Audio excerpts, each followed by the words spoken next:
बाजी तुम भी ना। बहुत बहुत शुक्रिया, थैंक यू सो मच भैया जी। कहीं में आपका एक बार फिर स्वागत है बातचीत के सिलसिले को शुरू करने के लिए। एक बार फिर से बाजी वहां तो नहीं पहुंच पाए जहां पहुंचना चाहिए, यानी अभी भी हम सड़क चौराहे, क्या रे पाजी वहां अभी नहीं जाना है, अभी तो आपको घर में रहना, आपको भी घर में रहना, और मुझे इसलिए बाहर निकलना है क्योंकि घर में बैठकर आप बहुत सारी चीजें, जानकारी, कोरोना जो इस युद्ध से लड़ रहे हैं तमाम सारे लोग, उनके बारे में आप तक मुहैया करा सके। आज भी बातचीत के सिलसिले को जोड़ने के लिए मैं हाजी लॉन में ही मौजूद हूं। बातचीत के सिलसिले को यहीं से जोड़ेंगे, हमारे मेहमान हमारे साथ होंगे, मैं उनसे भी तारुफ करेंगे, उनसे भी बातचीत का सिलसिला जोड़ेंगे। लेकिन बाजी बहुत सारे लोग बातें भेजते हैं, मैसेजेस आते हैं, व्हाट्सएप आते हैं, मैं उनको बहुत सारे को नोट कर भी पाता हूं। किसी ने लिखा है कि बैंक के कर्मचारी बहुत अच्छा काम कर रहे हैं, लेकिन उनकी सुरक्षा के लिए भी काम होना चाहिए, उनको भी मास्क, ग्लव्स दिए जाने चाहिए। चेस्ट जहां पे पैसा आता है, जहां से पैसा इकट्ठा होता है, उनके पास ग्लव्स नहीं है, उनको लिए इंतजाम होने चाहिए, बिल्कुल होने चाहिए। ये बात बहुत इंपॉर्टेंट है और जरूर होनी चाहिए। और मैं जो मैसेजेस आते रहे मैं आप तक जरूर मुखातिब होता रहूंगा, बताता रहूंगा। लेकिन जो मेहमान हमारे साथ आज मौजूद हैं उनसे हम आपका तारुफ करा दें। डॉक्टर संबित पात्रा आज हमारे साथ जुड़ रहे हैं, बहुत बहुत शुक्रिया डॉक्टर साहब, thank you so much. BJP के प्रवक्ता हमारे साथ आज जुड़ेंगे, बहुत बहुत शुक्रिया। राजीव त्यागी जी कांग्रेस का पक्ष रखने के लिए हमारे साथ मौजूद हैं, बहुत बहुत शुक्रिया। और जो मेहमान हमारे साथ जुड़ते जाएंगे मैं उनसे तारीफ कराता जाऊंगा। लेकिन किसी ने मुझे एक मैसेज किया और मैं उसी से आज अपना ये प्रोग्राम शुरू करना चाहूंगा। उन्होंने लिखा कि कम्युनल लाइन पर बात ना हो, बहुत अच्छी बात है, लेकिन आप क्या इस पर जवाब देंगे कि आपने जमातियों पर तो इतनी बातें करी, लेकिन मुंबई में एक बड़े घराने के लोग अगर कहीं छुट्टी मनाने ऐसे में चले जाएं तो उस पर मीडिया की जबान चुप क्यों रहती है? ये बड़ा सवाल है। ये सवाल जो पूछा गया है, जी बिल्कुल उसी पर मैं आज बात सबसे पहले शुरू करूंगा। यस बैंक और DHFL घोटाले के आरोपी वधावन परिवार पर बात करनी है, तो मैं राजीव त्यागी की तरफ रुख करना चाहूंगा। कांग्रेस के प्रवक्ता हैं, ये बात मुझसे किसी ने पूछी अभी कि आप बताइए, जमातियों पे तो आपने तमाम सारी बातें कही, मीडिया ने तमाम हल्ला मचाया और यहां तक कह दिया पूरी बात कि जो कुछ भी फैला है वो सब तबलीगियों ने फैलाया है, लेकिन ये बताएं कि बड़े घराने के लोग करें तो क्या वो बिल्कुल ठीक है? वधावन ब्रदर्स पर आप लोग चुप्पी क्यों साधे हैं? राजीव। प्रतीक जी, कोई भी व्यक्ति हो, चाहे वो ताकतवर हो, चाहे वो कमजोर हो, चाहे वो कहना उसका अमीर हो, गरीब हो, चाहे वो सत्ता पक्ष का हो, विपक्ष का हो, चाहे वो आम नागरिक हो, किसी भी व्यक्ति को इस वक्त कोई परमिशन नहीं दी जा सकती कि वो खुलेआम घूमे और किसी भी तरह से कोरोना के संक्रमण को बढ़ाने का काम करे देश में। चाहे वो वधावन ब्रदर्स हो, जिस तरह से उनको छूट मिली है तो चिंता का विषय, सरकार को इस पर स्पष्ट करना चाहिए। सरकार को यह भी स्पष्ट करना चाहिए कि इंटरनेशनल फ्लाइट्स क्यों नहीं रोकी गई समय पर, जिसकी वजह से कोरोना संक्रमण फैला। रही बात तबलीगी जमात की, तो बहुत स्पष्ट मैं कह देता हूं कि जिस तरह से उनको यहाँ परमिशन दी गई इकट्ठा होने की, वो चिंता का विषय है। और उसके बाद वो लोग आगे नहीं आए कि संक्रमण की जांच कराएं, वो और भी निश्चित रूप से निंदनीय कार्य है। चाहे वो तबलीगी जमात के लोग हो, चाहे वो मुरैना में एक परिवार हो जिसने 1500 लोगों का भोज करने का काम किया जबकि वो स्वयं कोरोना संक्रमण से पीड़ित था, चाहे वो अन्य और कोई व्यक्ति हो। एक बड़ी गायिका है लखनऊ में, उन्होंने कोरोना फैलाने के बाद किया। पहले तो प्रतीक बिल्कुल डॉक्टर संबित पात्रा मौजूद हैं, बिल्कुल जवाब देंगे जी। प्रतीक जी, आपका बहुत बहुत स्वागत है, अभिनंदन भी, क्योंकि आप हमेशा एक पॉजिटिव शो करने की कोशिश करते हैं। मैंने भी आज से सोचा है कि जब भी मैं आपके शो में या ऐसे डिबेट शो में आऊं, मैं पहला शुरुआत जो है वो किसी पॉजिटिव नोट से ही करूं। देखिए, अभी जब आप डिबेट कर रहे हैं, थोड़ी देर पहले वो स्काइप का मेरा फोन भी गिर गया था। वो इसलिए गिर गया था क्योंकि मैंने डिसाइड किया है कि अब मैं डिबेट करूं, जैसे कोई भी काम करता रहूं, मैं कुछ ना कुछ मास्क सिलता रहूंगा। आप देख रहे होंगे मेरे घर में सिलाई मशीन नहीं है, मगर हाँ सिलाई थोड़ा सा कर सकते हैं हम लोग भी। और जेंडर बायस नहीं होना चाहिए। महिलाएं सिल रही हैं पूरे देश में मास्क, तो पुरुषों को भी सामने आके सिलना चाहिए। तो आप शायद देख नहीं पाएंगे, आपके सामने टीवी नहीं है। मैं अपने कुछ पुराने कपड़े थे उनको इस्तेमाल करके, यहाँ सुई धागों का इस्तेमाल करके मास्क सिल रहा हूँ। और अभी थोड़ी देर पहले एक मास्क मैंने सिल भी लिया है। मैं आपके दर्शकों को दिखा रहा हूँ कि एक मास्क मैंने सिल लिया है और लगातार डिबेट के दौरान बहुत चलता रहेगा। अब धन्यवाद। अब जहां तक मेरे भाई राजीव त्यागी जी के प्रश्नों का जवाब है, उन्होंने कहा बिल्कुल सही बात है, तबलीगियों को ये कार्यक्रम करने की अनुमति किसने दी? देखिए, आप सब जानते हैं किस प्रकार से तबलीगियों के ऊपर दिल्ली पुलिस की सख्ताई भी थी, किस प्रकार तबलीगियों को मनाने के लिए एनएसए तक ने भी कोशिश की थी और किस प्रकार तबलीगी फिर भी झूठ बोल रहे थे। वो कह रहे थे, आपने उस वीडियो में देखा होगा कि हाँ, 1000 या 1000 से कम लोग हैं इसके अंदर। मगर जब लास्ट दिन वो बाहर निकले, जब पुलिस ने उनको बाहर निकाला क्वारंटीन के लिए, तो 3000 के आसपास तबलीगी उसके अंदर थे। और जिस प्रकार उन्होंने पूरे देश में जाकर इस कोरोना वायरस को फैलाना, मैं उनके ऊपर आरोप नहीं लगा रहा हूँ, अगर कोई बीमार होना कोई स्टिग्मा नहीं है, मगर मस्जिदों पर से ऐलान करवाना कि आशा वर्कर को आने मत, डॉक्टरों के ऊपर पत्थरबाजी करवाना, मल मूत्र त्याग करना, ये कहीं ना कहीं तबलीगी जमात के ऊपर एक बहुत बड़ा प्रश्न चिन्ह लगाता है। और मैं बार बार कह रहा हूं कि जहालत की वकालत कभी नहीं होनी चाहिए। जहां तक वदावन परिवार का विषय है, बिल्कुल सही बात है, बिल्कुल उनको भी कोई रिलीफ नहीं होना चाहिए, उस पर भी प्रश्न उठना चाहिए कि आखिर लॉकडाउन के दौरान 23 लोग अपने नौकर चाकरों के साथ, आप इन बड़े लोगों के वीआईपी गुण देखिए, अपने नौकर चाकरों के साथ इतने सारे गाड़ियों में चले जाते हैं और होम मंत्रालय, गृह मंत्रालय से उनको अनुमति मिलती है, आखिर क्यों? और ये वधावन कोई साधारण परिवार नहीं है, ये वो लोग हैं जो 6000 करोड़ रुपए गबन करने के जुर्म पे बेल पे बाहर हैं। और प्रतीक जी, एक हफ्ते पहले उनके वेयरअबाउट्स महाराष्ट्र सरकार के लिए अनट्रेसेबल थी। महाराष्ट्र सरकार कह रही थी कि पता नहीं हमें वो कहाँ है, और एक हफ्ते बाद देखिए उनको पास दिया गया था कि आप जाके वहां पिकनिक बनाइए महाराष्ट्र के अंदर। तो स्वाभाविक है कि इसके पीछे किसका हाथ है? वो कौन लोग हैं जिन्होंने वधावन परिवार के लिए गृह सचिव को ये निर्देश दिए थे? जांच हो रही है, जांच के बाद दूध का दूध और पानी का पानी होगा। राजीव त्यागी कुछ जोड़ना चाहते हैं, फिर बहस को आगे बढ़ाएंगे। हमारे साथ सतीश प्रकाश भी और ममता काले दोनों लोग जुड़ गए। जी राजीव जी, जवाब दीजिए। हालांकि दोनों भाई गिरफ्तार हुए हैं सतारा में, लेकिन सवाल यह है कि कैसे छुट्टी मनाने को मिल गया? बहुत बहुत शुक्रिया।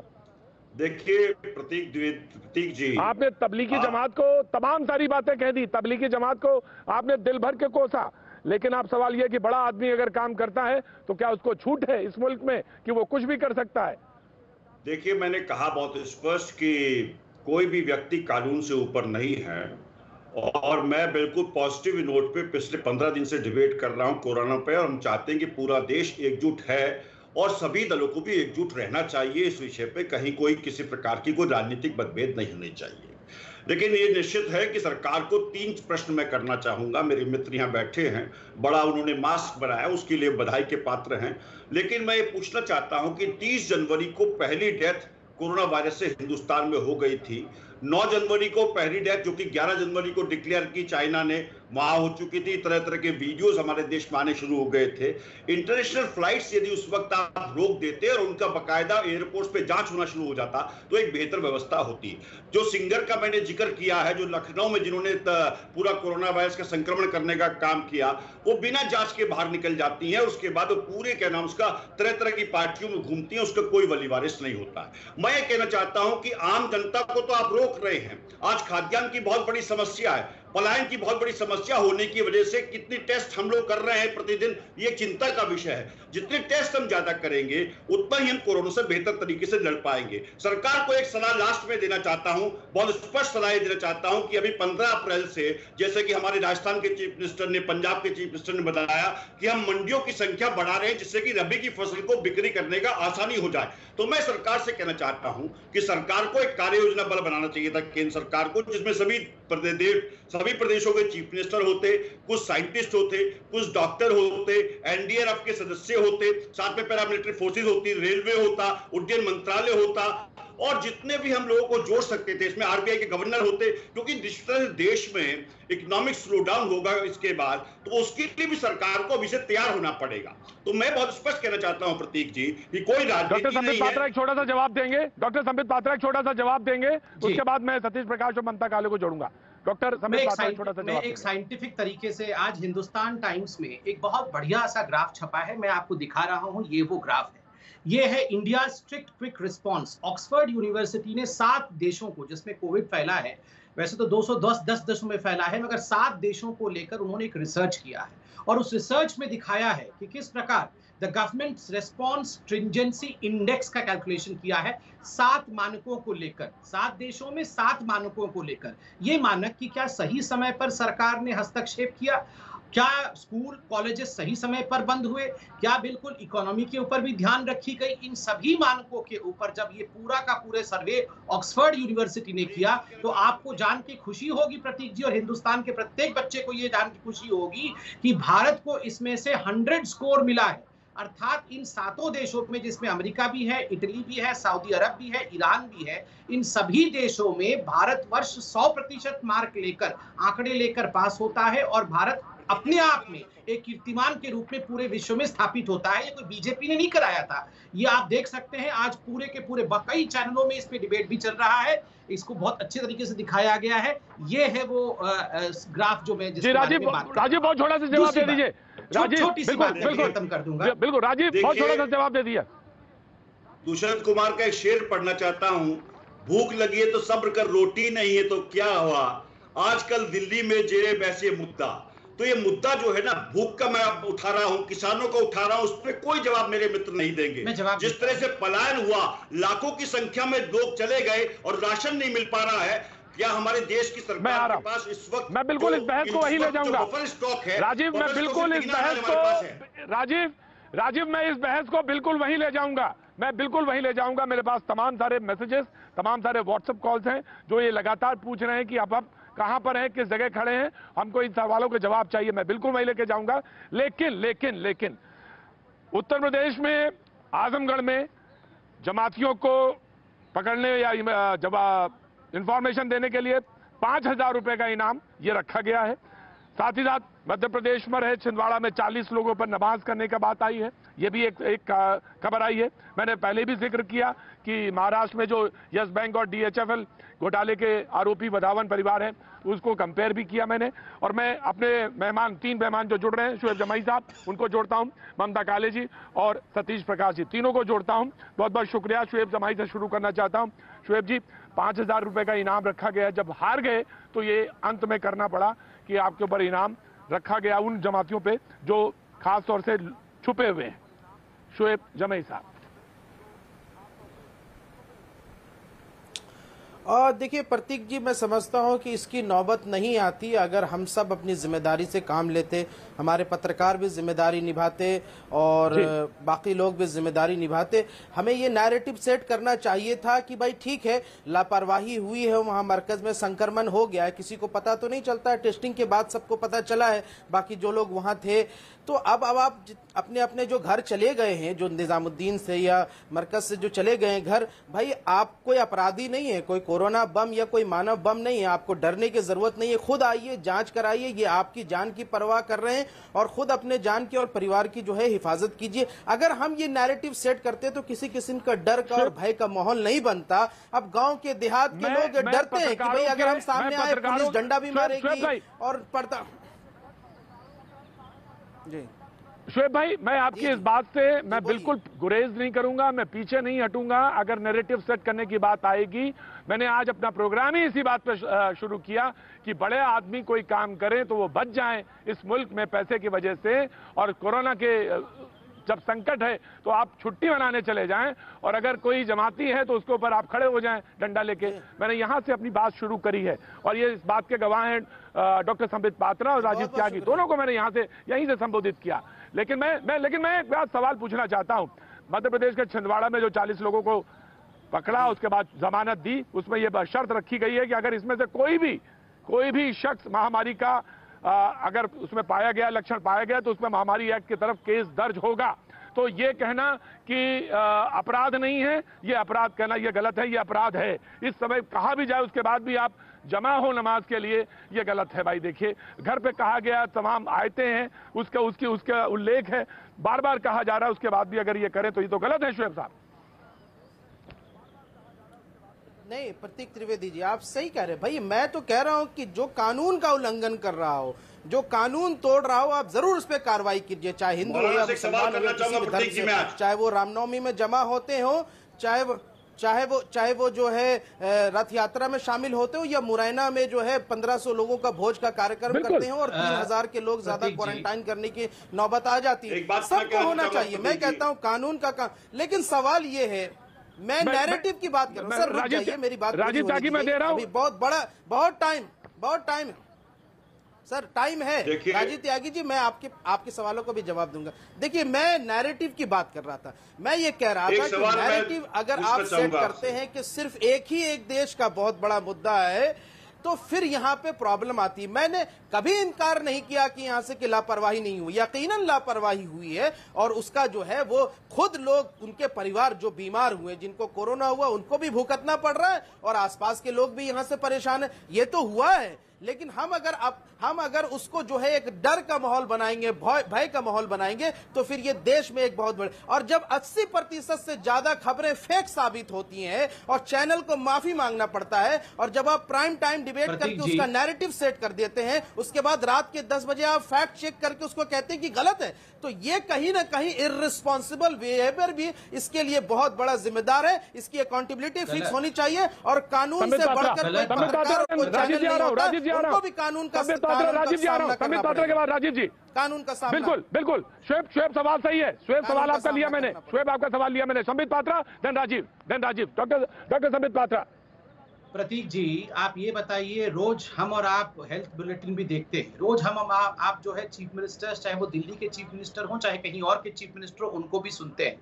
आज क्या स्थिति है देश में? 40 से 50% केस जो पूरे देश में है, और जो क्वारंटाइन है उसका एकमात्र सिंगल सोर्स है जमात।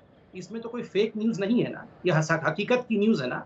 ये न्यूज बुलेटिन पढ़ के बड़े बड़े लोग बता रहे हैं ना, चीफ मिनिस्टर्स इत्यादि बता रहे हैं। नंबर 1। नंबर 2, ये हकीकत है, इंदौर के अंदर जमात के लोगों ने जिस प्रकार से पत्थर डंडे डॉक्टरों के ऊपर बरसाए, ये कोई फेक न्यूज नहीं है। जिस प्रकार से अश्लील हरकतें की गई नर्सों के सामने जमातियों द्वारा, ये कोई फेक न्यूज नहीं है, ये बिल्कुल सही न्यूज है। जिस प्रकार मधुबनी में जमात के लोगों को ट्रीटमेंट करने के लिए जब बिहार की पुलिस पहुंची तो वहां फायरिंग की गई, और जिस प्रकार आशा वर्कर आने पर उनके साथ बदसलूकी की जाए, ये मस्जिद से कॉल दिया गया बेंगलुरु में, ये कोई फेक न्यूज नहीं है। मल मूत्र त्याग कर देना कॉरिडोर में और पेशाब के बोतल इत्यादि फेंकना, यह कोई फेक न्यूज नहीं है। इसके आधार पर एफआईआर भी हुआ है। एक बात प्रतीक जी, ये फॉल्स इक्विवेलेंस, मैं तो कहता हूं कहीं भी लोग जमा नहीं होने चाहिए। हर कोई कल्प्रिट है अगर लोग कहीं जमा हो रहे हैं। जवाब देना चाहूंगा, मगर जानबूझ के, क्योंकि याद करिए मौलाना साद ने जिस दे दीजिए जवाब, दे दीजिए शुएब जमाई साहब जवाब दे दीजिए। मौलाना शुएब जमाई साहब जवाब दे दीजिए। सोहेब भाई, एक सेकंड में कंप्लीट कर लूं। जिस प्रकार मौलाना साद ने कहा था कि कोरोना मुसलमानों के खिलाफ षड्यंत्र है, उस डॉक्टर से ही डरना जो अल्लाह को मानता है। मरना ही है तो मस्जिद में मरना। ये कौन से और दूसरे धर्मगुरु ने और किसी ने कहा है तो मुझे दिखा दीजिए। अरे भाई, आप जवाब सुन लीजिए, आपने 3 सवाल पूछे। पूजा में ये कहा गया हो तो बता दीजिए मुझे। मैं आ रहा हूँ, मैं राजीव आ रहा हूँ, योर टर्न। मैं जानता हूँ, जवाब दे दीजिए प्रतीक जी, बहुत जल्दी जवाब दे दीजिए, राजीव के पास जाना है। शॉर्ट जवाब देखिए। देखिए, संबित पात्रा ने 3 जगह के सवाल उठाए, तीनों फेक है। कैसे? क्योंकि इंदौर की घटना के बारे में वहां की डीआईजी रामाचारी जी ने खुद कहा कि जो वो घटना जिसमें डॉक्टरों पे हमला किया गया उसका जमात से और निजामुद्दीन से कोई लेना देना था, पहला फेक। दूसरा कि मधुबनी की घटना बिहार में, वो वीडियो जो है वो झारखंड के किसी आदिवासी जगह का था, वो भी घटना फेक साबित हुई। मधुबनी में ऐसी कोई घटना साबित नहीं हुई है, और वहां के जो है लोगों ने कंफर्म किया। तीसरी बात, आप गाजियाबाद, अरे सर सुनिए ना, वो झारखंड के आदिवासी समाज का जो है वो पुलिस पकड़ने गई थी, वहां की वो वीडियो चल रही थी, पलामू का है। और तीसरा जो है, आप गाजियाबाद की घटना में रहते हैं भाई, 4 से 5 दिन, हफ्ते भर से ज्यादा हो गए, आज तक आप उसका कोई वीडियो एविडेंस, कोई इंपेरिकल एविडेंस नहीं लाके देते, सीएमओ साहब नहीं लाके देते, और आज के दौर में आप कहते हैं कि सारी चीजें हम मान लें, जबकि 80% से ज्यादा घटनाएं फेक साबित हो रही। सर ऐसे नहीं चलेगा, फेक नैरेटिव मत बनाइए। जो गलत है सो गलत है, मैं मानता हूं, मैं इस बात को यकीन, मैं कभी भी यहां से बचाव नहीं करता हूं। जो गलत है सो गलत है, और जो लापरवाही है सो लापरवाही है। लेकिन जो शख्स अजीत डोभाल, देश के तीसरे बड़े ताकतवर शख्स से रात के 2 बजे अगर मिलते हैं और आप कहते हैं कि वो कहीं छुपे हुए हैं, वो कहीं, सर ऐसा नहीं है, वो दिल्ली में ही है। एफआईआर में कोई ऐसी शर्त नहीं थी। मैं डॉक्टर पात्रा आपके पास आऊंगा, राजीव के पास जाऊंगा, उनको जवाब मांगा गया, लिखित तौर पर उन्होंने जवाब दिया है लिखित तौर पर। राजीव आपका राजीव सवाल रख लीजिए जल्दी। राजीव, मैं बेपनाह अंधेरों को सुबह कैसे कह दूं, मैं इन नजारों का अंधा तमाशबीन नहीं। मैं सरकार से पूछना चाहता हूं, मौलाना से पूछना चाहता हूं, दोनों से पूछना चाहता हूं।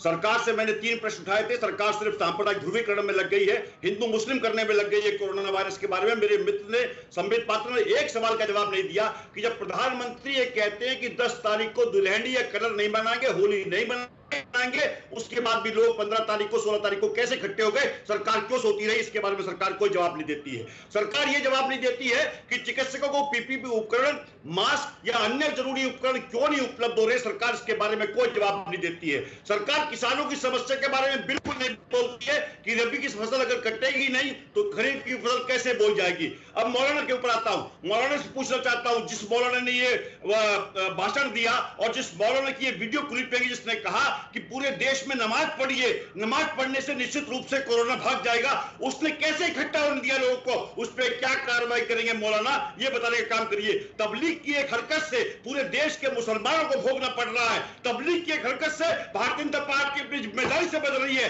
भारतीय जनता पार्टी इसका सांप्रदायिक ध्रुवीकरण कर रही है। भारतीय जनता पार्टी की सरकार ने जिस तरह से चिकित्सकों को छला, जिस तरह देश के किसानों को छला, जिस तरह देश के मजदूरों को छला, जिस तरह मनरेगा मजदूरों को छला, राजीव आपका पॉइंट लिया। सरकार से पूछना चाहता हूं क्या पैकेज? राजीव आपका पॉइंट लिया, राजीव आपका पॉइंट लिया।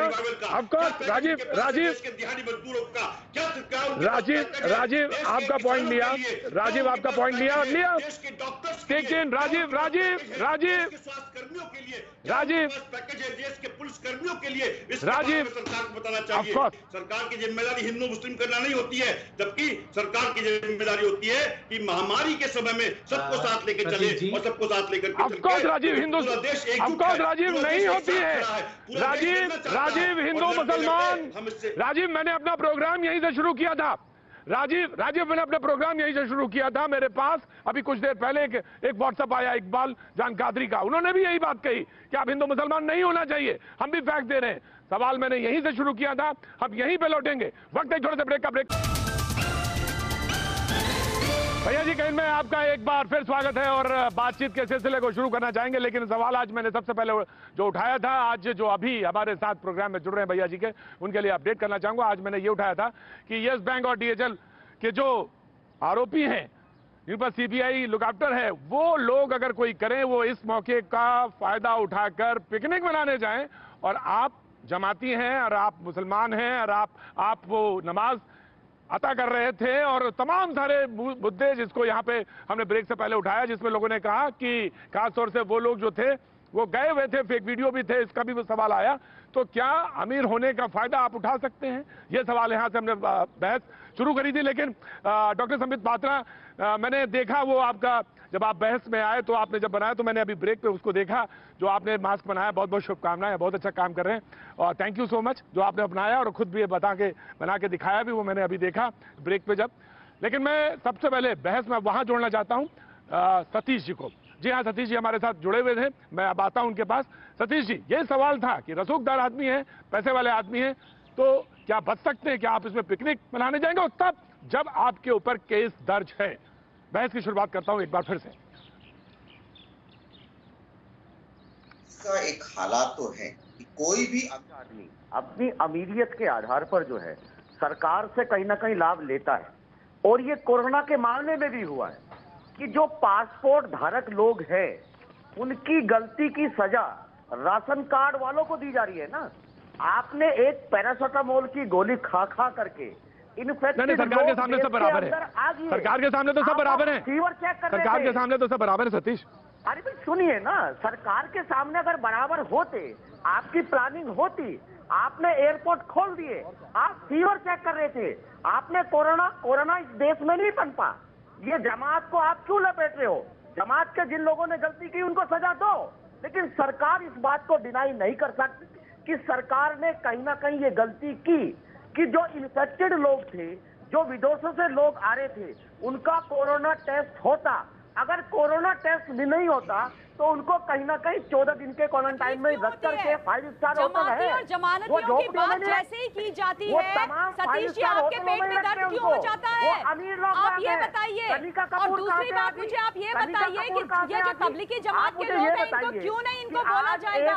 पूरे देश को इन्होंने अब सर पे उठा करके रख दिया है। जब प्रशासन को कुछ और काम करना चाहिए था, उस वक्त हम जमातियों को खोज रहे हैं। क्या बात कर रहे हो आप सतीश जी? कुछ सोच के तो बोलो। कुछ भी आप बोल देते हो। सतीश, उनके साथ फोटो खिंचाते हैं। ममता मैं आ रहा हूँ, मैं ममता आ रहा हूँ। सवाल के ऊपर चिंता करनी चाहिए। ममता दूसरी बात प्रतीक जी, मुझे एक ऑब्जेक्शन है। ममता मैं आ रहा हूँ। सवाल का हल मुझे एक ऑब्जेक्शन है। मैं मानता हूँ कि कोरोना एक बहुत बड़ी बीमारी है। ममता को भी ये मानना चाहिए। और ममता, सतीश जी, ममता और आप ये कहते Please, हैं जमातियों please. को कुछ मत बोलो। ममता। आपको पता है महाराष्ट्र के अंदर मेरी बात रखने का मुझे मौका दीजिए ना। केवल मैं 700 प्रतीक जी एक केसेस सवाल हैं, पूछना वहाँ चाहता पे हूँ 50 कि देखिए आपने कहा जमाती अभी तक छुपे हुए हैं, इंडिया टुडे में खबर छपी है अब उनको कि खोजेंगे जिसने नहीं ये क्या? कहा और कि अगर इंडिया ने सतीश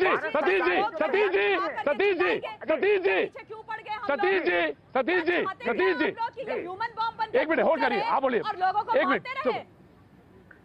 अरे भाई एक बात सुनिए ना, जब आपका नंबर हो आप बोल लेना, या तो आप ही बोल लो ना, आप ही बोल लीजिए ना। मैं ये देखिए One मैं by one. सवाल नहीं उठा रहा। One by one. प्रतीक जी ममता जी, एक बहुत एक मिनट, महत्वपूर्ण बात आपको बता रहा हूं। ममता क्या कह रही है आप पहले बता दीजिए, बीच में नहीं। ममता बोलिए, क्या बोलना है, बोलिए ममता, बोलिए।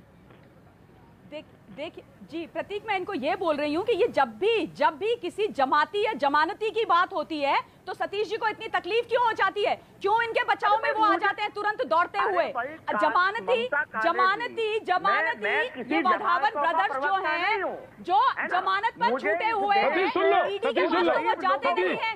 लेकिन महाराष्ट्र की सरकार जो है, वहाँ के प्रमुख सचिव जो है चिट्ठी लिखते हैं और बड़ी प्यारी चिट्ठी लिखते हैं जिसमें ये लिखते हैं कि ये मेरे पारिवारिक मित्र हैं, ये मेरे बहुत अच्छे दोस्त हैं, इनको आप जाने दीजिए, ये फैमिली क्राइसिस की वजह से जा रहे हैं खंडाला से महाबलेश्वर। और उसके बाद वहाँ पे जब लोकल जनता शोध करती है तब उनको पकड़ा जाता है।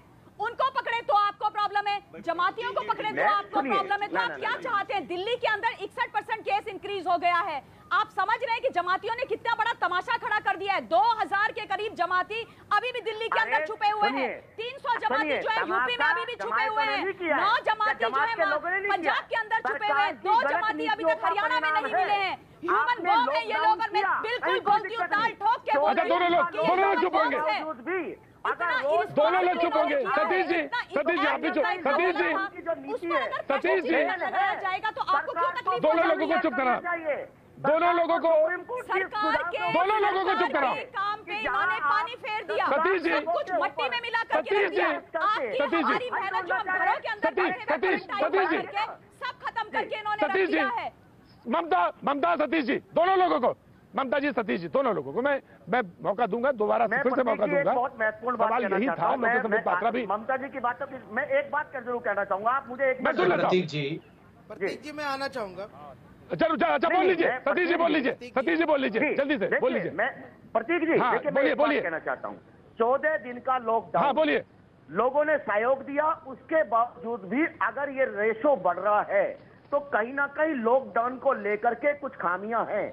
सरकार को उन खामियों के ऊपर भी ध्यान देना चाहिए, एक बात। दूसरी बात मैं ये कहता हूं कि एक रिसर्च और भी हो रही है। मैं फिजिक्स का स्टूडेंट हूं, कभी कभार मैं बायोफिजिक्स में भी काम करता हूं। मैं मशीन नहीं चलाता हूं, लेकिन बायोफिजिक्स में काम करता हूं।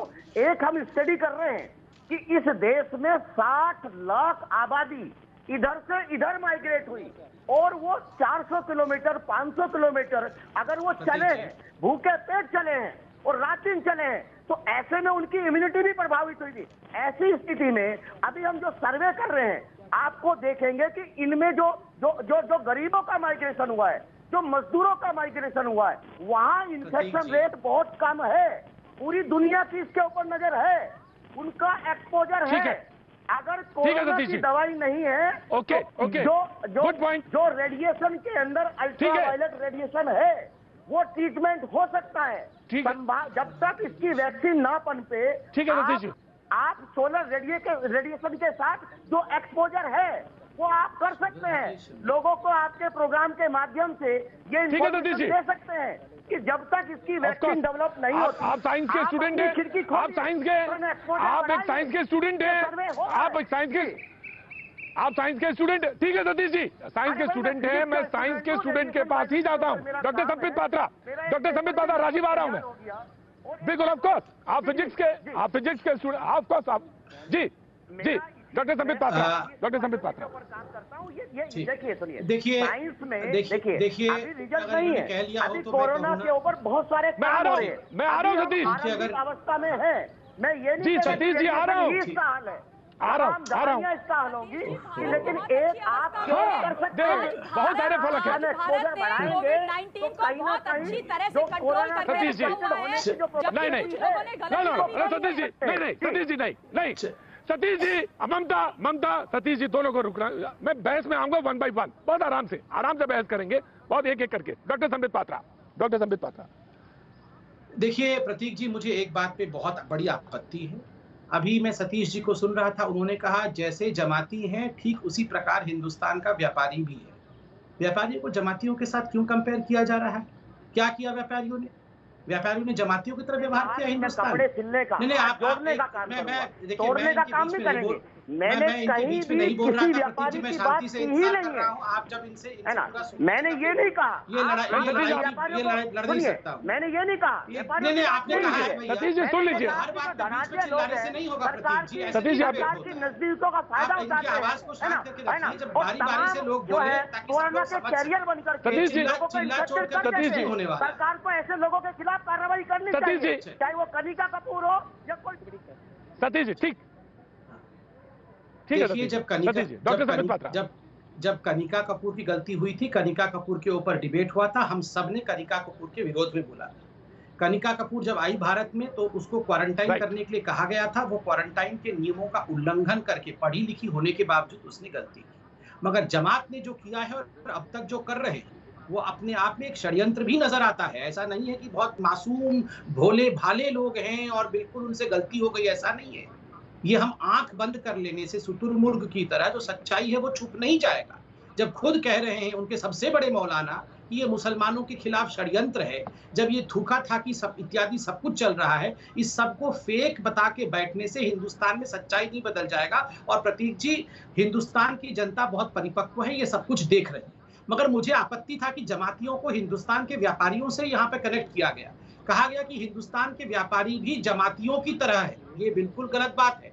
हाँ, ये जो वधावन परिवार है ये बेल पे बाहर है, और किस प्रकार महाराष्ट्र सरकार ने इनको पास दिया ये बिल्कुल जांच का विषय है, ये करप्शन का विषय है, और इस पर सख्ती से कार्यवाही ईडी इत्यादि की होनी चाहिए। और आश्वस्त रहिए, होगा भी, कोई बच के नहीं जाएगा। दूसरी बड़ी बात, मेरे भाई राजीव जी ने कुछ सवाल पूछे पीपीई किट को लेके, वेंटिलेटर को लेके। मैं यहाँ पर बता दे रहा हूँ, आज हर्षवर्धन जी ने प्रेस कॉन्फ्रेंस किया, सारा विषय रखा, रोज कितने पीपीई किट हैं, कितने वेंटिलेटर है, इस पर वो आज भी बताया गया। लव अग्रवाल जी ने बताया।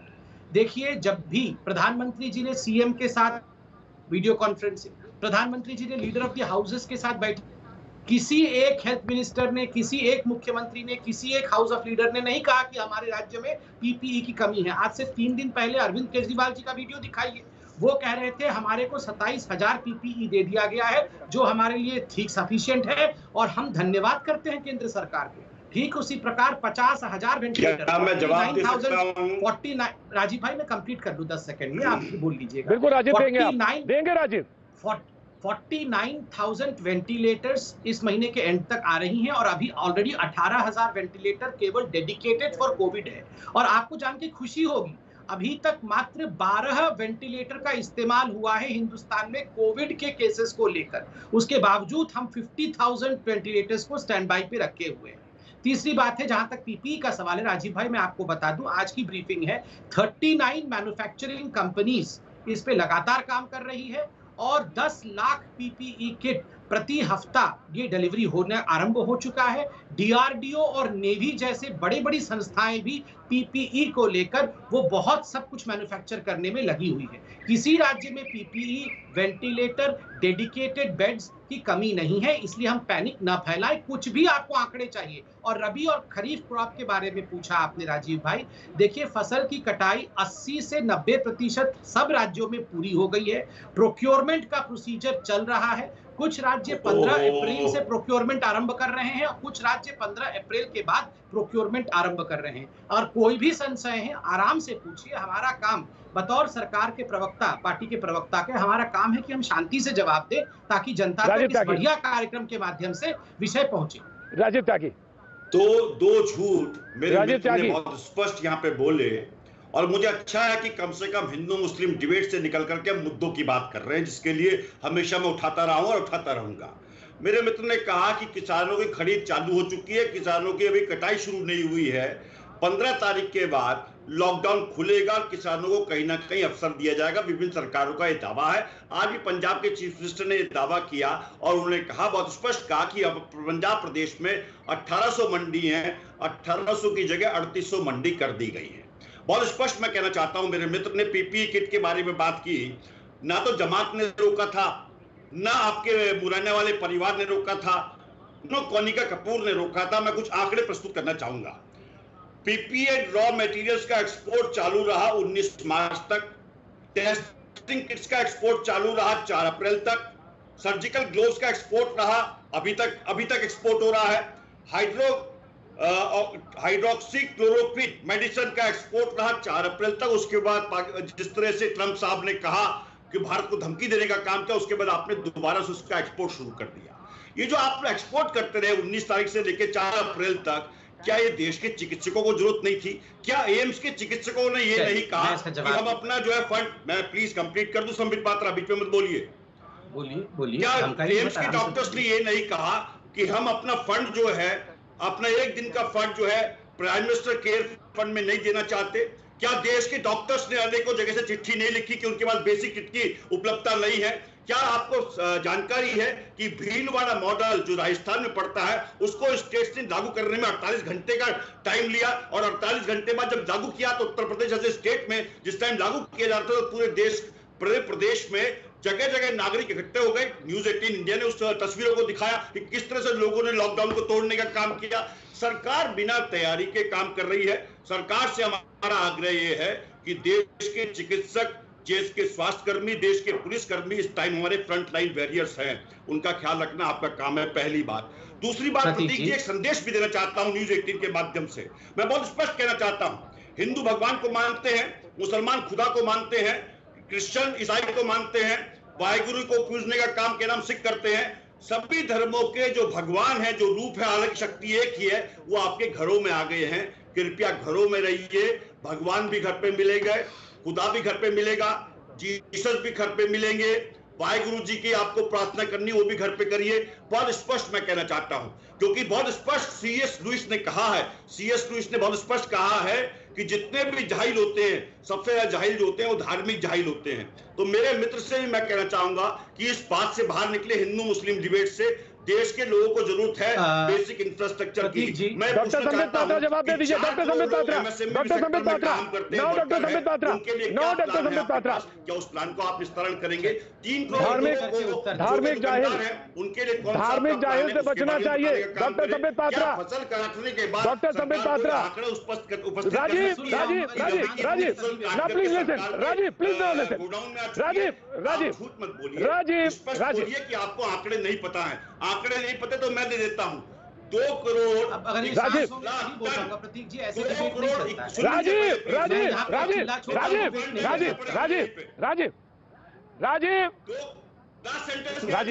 राजीव धार्मिक, आपने बात कही।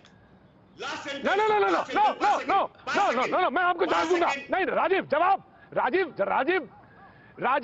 प्लीज आप समझिए ना बहस को, उसको उस हिसाब से। राजीव मुझे चलाने दीजिए, मुझे तो काम मालूम है ना, तो मुझे तो अपना काम करने दीजिए। राजीव अगर मैं ये नहीं कर पाया तो लोग मुझे कहेंगे आप फेल हैं, तो मुझे जवाब लेने दीजिए, मुझे जवाब लेने दीजिए। जवाब डॉक्टर संबित पात्रा, धार्मिक जाहिलों से बचना चाहिए, ये बात राजीव त्यागी कहते हैं। देखिए बिल्कुल बचना चाहिए। धार्मिक जाहिल नहीं, कोई भी जाहिल से बचना चाहिए। और तबलीगी जमात ने जो किया है, मैं तो शुरू से कह रहा हूँ वो जहालत है। मगर तबलीगी जमात पर्यायवाची शब्द मुसलमान का नहीं है, याद रखिए इस बात को। मगर ये जो इक्विवेलेंस ड्रॉ करने की कोशिश हिंदुओं के साथ कर रहे हैं कि रामनवमी वाले जाहिल हैं, राम की पूजा आरती करने वाले जाहिल हैं, ये इसका मैं आपत्ति करता हूँ। आप तबलीगी जमात की वकालत करने के लिए आते हैं, करिए, वो हिंदुस्तान जानता है आपकी वकालत सही है या गलत है। मगर हर चीज में भगवान राम और हिंदुओं को पैनलिस्ट ने तबलीगी जमात की वकालत नहीं की है। माय डियर फ्रेंड, तुम्हें कायदे में क्वारंटाइन कराने की जरूरत है, क्योंकि तुम्हारे दिमाग पे जो नफरत का वायरस है, कोई बात नहीं, तुम्हारे दिमाग पे जो नफरत का वायरस है, उसको क्वारंटाइन करने की जरूरत है। उसको क्वारंटाइन करने की जरूरत है। संबित पात्रा, देश की सरकार इस बात पे जवाब नहीं दे रही है। सुपरमैन का ड्रेस राहुल गांधी के आगे, अरे राहुल गांधी ने रोका है क्या तुम्हें? पहना उसको जाके सुपरमैन का ड्रेस रोका है क्या? संबित पात्रा, मोदी जी जिस तरह से राहुल गांधी को सुपरमैन का ड्रेस पहना के उड़ाया। राजीव क्या हो गया ये? राजीव ये क्या हुआ? राजीव ये कौन सी बात हुई भाई? राजीव बहस चल रही थी, राजीव बहस चल रही थी, ये क्या हुआ? राजीव बहस चल रही थी, अच्छी खासी बहस चल रही थी। मैं आ रहा हूँ, बाकी लोग जब मैं आ रहा हूँ, ममता काले, अरे बहस चल रही थी। राजीव ये क्या बात हुई? बहस चल रही थी, एक 1 by 1 बोल रहे थे। मैं आता हूँ आपके पास, वक्त एक छोटे से ब्रेक के बाद मैं फिर हाजिर होता हूँ इस बहस में लगातार हम बने हुए। नो राजीव, ये नहीं, मैं आता हूँ ब्रेक कब? भैया जी कहने में आपका एक बार फिर स्वागत है, और मैं यहाँ आपका इस लॉन से एक बार फिर स्वागत करता हूँ। बातचीत के सिलसिले को जोड़ता हूँ। कुछ लोग जो हैं प्रोग्राम देखते हैं, उसके बाद वो टिप्पणी भी करते हैं, मुझे भेजते भी हैं, व्हाट्सअप भी करते हैं। एक शब्द जिसको राजीव ने बोला और संबित पात्रा के लिए बोला, नेहा ने लखनऊ से मुझे व्हाट्सअप किया, और व्हाट्सअप करके उन्होंने कहा कि डॉक्टर साहब के लिए क्वारंटाइन शब्द का इस्तेमाल करना राजीव जी के लिए ठीक नहीं है। बढ़िया डिबेट करते हैं राजीव जी, लेकिन क्वारंटाइन शब्द किसी के लिए बोलना आज के समय में बिल्कुल ठीक नहीं है, ये इन्हें नहीं बोलना चाहिए। आदित्य चौहान है अहमदाबाद से, कहते हैं कि सतीश जी को हर चीज़ में डिवाइड क्यों नजर आता है, वो डिवाइड क्यों कर देते हैं दलित में, मुसलमान में। और ये सवाल, ये बात सही नहीं है। ममता जी को बीच में नहीं बोलना चाहिए था, उन्होंने लिखा है, लेकिन ये सतीश जी ऐसा क्यों करते हैं, ये सवाल उन्होंने कहा। मैं डॉक्टर संबित पात्रा के पास सीधे जाना चाहता हूं। जी डॉक्टर संबित पात्रा के पास। जी प्रतीक जी, देखिए ये असाधारण समय है देश में एक युद्ध की परिस्थिति जैसी है। और जैसे प्रधानमंत्री जी ने कहा, हिंदुस्तान की जनता ने जिस प्रकार की परिपक्वता दिखाई है वो अपने आप में पूरे विश्व में अनूठा है, ऐसा कहीं नहीं होता है। इसलिए मैं कहता हूं, डिबेट में कोई भी प्रश्न किसी के मन में हो, पीपीई किट को लेकर, वेंटिलेटर को लेकर, सुविधाओं को लेकर, आप पूछिए, जवाब देना ये हमारा कर्तव्य है और प्रश्न पूछना आपका अधिकार है। किंतु तू मैं का डिबेट किसी के लिए फायदेमंद नहीं। जैसा कि मैंने कहा, पीपीई किट, अभी किसी ने कहा था कि हम इसको निर्यात कर, हम इसको एक्सपोर्ट कर रहे थे पीपीई किट को। मैं आपको बता दूं, जब से हिंदुस्तान आजाद हुआ तब से लेके अब तक, जब तक कि कोरोना हिंदुस्तान में नहीं आया था, हिंदुस्तान में पीपीई किट नहीं बनता था, हिंदुस्तान में ये पर्सनल प्रोटेक्शन इक्विपमेंट नहीं बनता था। पहली बार, ये हमारे लिए एक वैसे ब्लेसिंग नहीं है, किंतु कोरोना के बाद एक ब्लेसिंग इन डिस्गाइज हमारी मैन्युफैक्चरिंग इंडस्ट्री की रही कि पहली बार ये पीपीई किट अब बनना चालू हुआ और 39 मैन्युफैक्चरर्स को रातों रात रोप इन किया गया, जिनके कारण आज 10 लाख पीपीई किट बन रहा है। और प्रत्येक किट जो उसका मानक होता है, उसका कोयम्बटूर में चेकिंग होता है, कोयम्बटूर में चेक होने के बाद ये पारित होता है, और आज कोई भी राज्य पीपीई किट की कमी से नहीं जूझ रहा है। हमें दुख है, आपने 2 दिन पहले आपके यहाँ हेडलाइन न्यूज चली थी, ममता बनर्जी ने अपना पीपीई किट जो केंद्र की सरकार ने भेजा था, वो यह कह के रिजेक्ट किया था कि हमें येलो रंग का किट क्यों भेजा, हमें ब्लू रंग का किट चाहिए, क्योंकि टीएमसी ब्लू रंग की पार्टी, और वो उसके पार्टी की लोगो ब्लू होती है, और उनको येलो रंग का, उनको लगा था कि इसमें भी सैफ्रोनाइजेशन हो रहा है, जो कि गलत बात है। विश्व में कई जगह पे, क्योंकि कलर कोडिंग होती है, येलो रंग का कौन पहनेगा, ब्लू रंग का कौन पहनेगा, व्हाइट कौन पहनेगा, इसलिए येलो रंग की किट उनके पास पहुंची गई थी। मगर आप राजनीति आज देखिए कि येलो रंग का किट मैं नहीं लूंगी, इस प्रकार की भी राजनीति हो रही है। जहां तक महाराष्ट्र का सवाल है, आज हेल्थ मिनिस्टर ने एक बहुत बड़ी बात कही, उन्होंने राज्यों का नाम नहीं लिया है क्योंकि वो हेल्थ मिनिस्टर हैं, मगर हम आपको बता दें, हेल्थ मिनिस्टर ने कहा कि रिपोर्टिंग सही होनी चाहिए। अंडर रिपोर्टिंग, ये जो तबलीगी जमातियों को बचाने की कोशिश में अंडर रिपोर्टिंग हो रही है, ये महाराष्ट्र और बंगाल कर रहे हैं। महाराष्ट्र में उदाहरण देता हूं, मीरा भाईंदर एक जिला है, मीरा भाईंदर जिले में 23, महाराष्ट्र का जो वहां का जो कॉरपोरेशन है, उस कॉरपोरेशन ने कहा है कि 23 लोगों को संक्रमण हुआ है कोरोना वायरस के कारण मीरा भाईंदर में, किंतु महाराष्ट्र सरकार ने जो बुलेटिन जारी की है उसमें 3 लोग उन्होंने दिखाया है। मीरा भाईंदर जिले में 20 लोगों को उन्होंने छिपा दिया है। ठीक उसी प्रकार आज स्टेट्समैन में एक बहुत बड़ा खबर है कि बंगाल के अंदर आप देखिए कोलकाता म्युनिसिपल कॉर्पोरेशन ने दिखाया है कि 10 लोगों की मृत्यु हुई है कोरोना के कारण। उन्होंने नाम भी लिखे हैं, जबकि ममता बनर्जी की सरकार ने डिक्लेयर किया है कि 5 लोगों की मृत्यु हुई है। 5 संख्या छुपा दी गई है। हम यहाँ लड़ना नहीं चाहते हैं, वो अच्छी सरकारें हैं सब। हम सिर्फ इतना कहना चाहते हैं कि इस युद्ध में हम ये लुक्का छिपी का खेल, वोट बैंक का खेल ना करें। शुएब आ रहा हूं, बिल्कुल शुएब, बिल्कुल मैं आ रहा हूं शुएब, मैं आ रहा हूं। शुएब जमाई जी, मैं सुन लिया, मैं संबित जी की बात सुन लिया। देखिए बहुत अच्छी बात है कि हम आंकड़ों की बात कर रहे हैं। देखिए आंकड़े दिल्ली सरकार ने जारी किए थे कि 3000 से कुछ ज्यादा लोग जो है इवैक्यूएट किए गए थे निजामुद्दीन मरकज में। भारत सरकार का आंकड़ा है कि 25,000 जो जमात तबलीग से जुड़े हुए जो मरकज आए या नहीं आए उन लोगों को क्वारंटाइन किया गया है। ये आंकड़े हैं हमारे पास। लेकिन एक बात आपको मालूम होना चाहिए कि जो दिल्ली आए वो उनका संक्रमण का खतरा है। जो अपने अपने शहरों में दूसरी जगह गए उनका कोई इशू नहीं है, क्योंकि जमात के तो करोड़ों लोग हैं हिंदुस्तान में जुड़े हुए। दूसरी बात यह है कि अगर हम आंकड़ों की बात कर रहे हैं तो प्रोफेसर स्टीव हैंक हैं, वो जॉन हॉपकिंस यूनिवर्सिटी के अप्लाइड इकोनॉमिस्ट, वो कहते हैं कि हमारे देश में टेस्टिंग एबैसिमल है। इस वक्त 93 लोगों की टेस्टिंग हो रही है पर 10 लाख लोगों में से। अगर दूसरी बात यह कि चूंकि हम फोकस्ड वे में जमात के हिसाब से हम टेस्टिंग कर रहे हैं तो आंकड़े इस तरीके से देख रहे हैं। अगर हम जनरलाइज्ड वे में करेंगे तो ये आंकड़े और ये जो रेशियो है ये बहुत हद तक चेंज होंगे। तीसरी बात यह है, मैं अपनी बात खत्म कर लूं प्रतीक जी, कि बड़ा अफसोस होता है। पहली बात तो राजीव जी को मैं बताना चाहूंगा कि सर मैं मौलाना नहीं हूं, मैं सामाजिक राजनीतिक व्यक्ति हूं और खुद मॉलिक्यूलर बायोलॉजिस्ट हूं, NSUI से भी जुड़ा रहा हूं छात्र जीवन से। तो हम अगर आंकड़ों की बात करें तो वो तो मैंने आपको बता दिया। लेकिन जहां तक संबित पात्रा की बात थी, वो कह रहे हैं कि भाई जमातियों की हरकत और लापरवाही तो जहालत है, लेकिन रामनवमी में निकलना, रथ यात्रा में निकलना, श्राद्ध करना और फिर जो है वो थाली और बर्तन लेकर के रास्तों में निकल जाना और कैंडल लेकर के पूरे कमाल की ये मानसिकता है। कमाल की ये मानसिकता, मुझे इस पर आरोप है। और जो तीसरी बात मीरा भाईंदर की बात उन्होंने कही, नहीं सुन लीजिए, मैं कंप्लीट कर लेता हूं सर, मैं कंप्लीट कर लेता हूं, बस हो गया।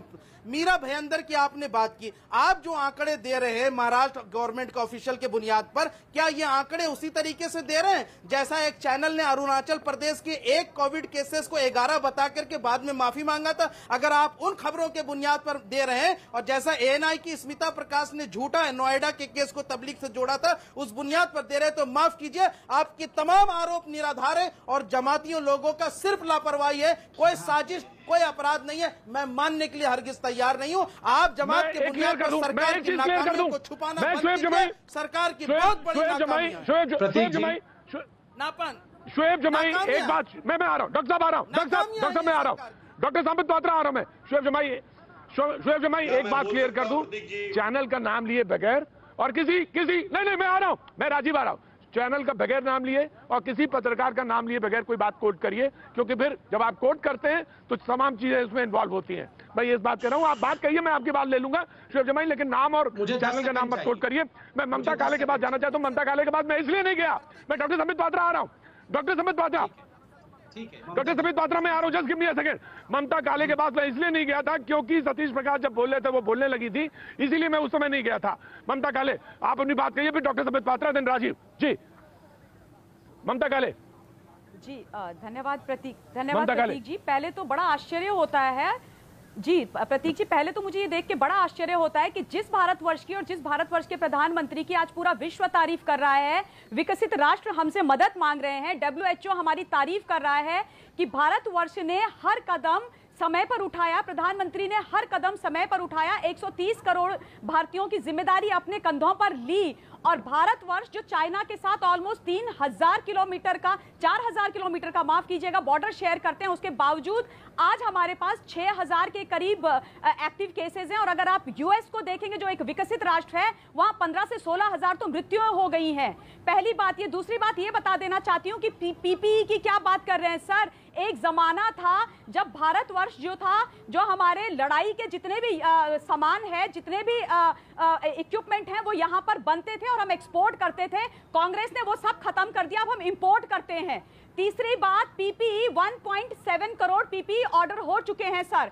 चौथी बात ये बता देना चाहती हूँ राजीव जी की 7 लाख जो हैं रैपिड टेस्टिंग किट्स भी भारतवर्ष के अंदर आ चुकी हैं और लोगों के उससे भी टेस्ट हो रहे हैं। इसके बाद शोएब जमाई से बोलना चाहती हूँ कि आप हर आंकड़े को गलत बता देते हैं जो हम लोगों की तरफ से आते हैं। आप मुझे ये बताइए कि कन्नौज में पुलिस वालों की पिटाई हो गई मस्जिद के अंदर, उसके बारे में आप क्या बोलेंगे? 14 से 15 जमाती लखनऊ के अंदर मिले कोविड के, उनके बारे में आप क्या बोलेंगे? दूसरी बात, आप मुझे यह बताइए कि हर बार आप तबलीगी जमात को क्यों इतना शील्ड कर रहे हैं? उनकी गलती है, बहुत गैर जिम्मेदाराना हरकत उन्होंने करी है। और मौलाना साद के बारे में आप क्या बोलना चाहेंगे? ये वो मौलाना साद हैं जिनको कांग्रेस की बी टीम आम आदमी पार्टी दिल्ली की पैसे देती आई है। ये वो मौलाना साद हैं जो अपने ही लोगों को, हमारे मुस्लिम भाई बहनों को बदला के आज करोड़पति बने हुए हैं, मर्सिडीज में घूमते हैं, फार्म हाउस में रहते हैं, और उसके बाद ये बोलते हैं कि ये कोविड जो है कोई पैंडेमिक नहीं है, आप मस्जिदों के अंदर जाके मर जाइए। कोई मौलाना आके कह देते हैं कि आप जो है क्या कहते हैं, आप शहीद हो जाएंगे। इस तरीके की जो बातें आप कर रहे हैं, उन पर प्रश्न चिन्ह आपसे लगाए नहीं जाते हैं। क्यों नहीं कर सकते भाई आप ये सब? परेशानी क्या है आपकी? मुझे आप ये बताइए। सतीश जी आ रहा हूँ, सतीश जी ठीक है, किट मंगा के रख ली है और कोरोना टेस्ट और बाय द वे ये जो मेरा डिस्ट्रिक्ट पड़ता है जवाब चाहिए, नजफगढ़, वहाँ पर जवाब लेंगे, कांग्रेस पार्टी के जवाब लेंगे। पकड़े गए। सतीश जी गए हुए, सतीश जी आ रहा हूँ, सतीश जी आ रहा हूँ, ममता सतीश जी आ रहा हूँ, सतीश जी आ रहा हूँ, सोसाइटी के अंदर घुस रहे हैं। सतीश जी कि कृपया आप जो है ऑडियो डाउन करें, ऑडियो डाउन करें, ममता की ऑडियो डाउन करें, ममता की ऑडियो, सतीश जी की भी ऑडियो डाउन करें, दोनों की ऑडियो डाउन करें। ममता प्लीज, मैं आ रहा हूं, मैं आपकी बात सुनना चाहता हूं, देश सुनना चाहता है। इसका मतलब यह है कि एक डेकोरम है, 1 by 1 हम कहेंगे तो आवाज आ जाएगी। मैं सबके साथ, सबके पास आना चाहता हूं। डॉक्टर संबित पात्रा। प्रतीक जी, मुझे बड़ा आश्चर्य लगा। देखिए, मैं तो शुरू से कहा कि ठीक है, कुछ तबलीगी जमात के लोगों ने जो किया वो जहालत से कम नहीं है, थूकना इत्यादि। और अभी कहा गया कि कंपेयर किया गया कि तबलीगी जमात को आप जहालत कहते हैं, मगर जिन कुछ लोगों ने, हिंदुस्तान में बहुत सारे लोगों ने अपने हाथ में थाली लेकर और कैंडल जला के जहालत की। ये जो हमने थाली बजाया, कैंडल बजाया, कैंडल जलाया, ये जहालत थी, ये जहालत थी। पूरे विश्व में एक कलेक्टिव कॉन्शियंस के लिए हर देश में इस प्रकार के सामूहिक कार्यक्रम हुए। ये केवल और केवल थैंक्स गिविंग के लिए और केवल एक कलेक्टिव कॉन्शियंस को जागरूक करने के लिए था। ये कोई कोरोना को भगाने के लिए नहीं था। उसे जहालत कह के उसे आप तबलीगी के साथ कंपेयर मत करिए।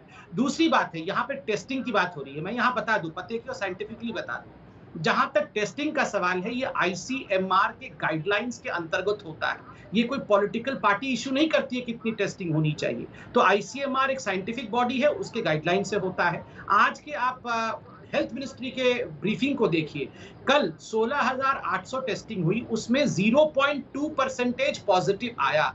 अर्थात ये जो धारणा है कि ज्यादा टेस्टिंग होगी तो ज्यादा पॉजिटिव आ जाएगा, ये गलत है। तीसरी बात है, 5 लाख रैपिड टेस्टिंग अर्थात एंटीबॉडी टेस्टिंग की जो किट्स है वो हिंदुस्तान में आ गई हैं, जिसके माध्यम से बहुत सुनियोजित ढंग से टेस्टिंग होगा। अभी तक स्वाब टेस्टिंग होता है, सीरोलॉजिक टेस्टिंग नहीं होती है, ये एंटीबायोटिक टेस्टिंग। अब आप गाड़ी में बैठकर भी हाथ बाहर करेंगे तो खून का एक कतरा लेकर भी टेस्ट हो सकता है।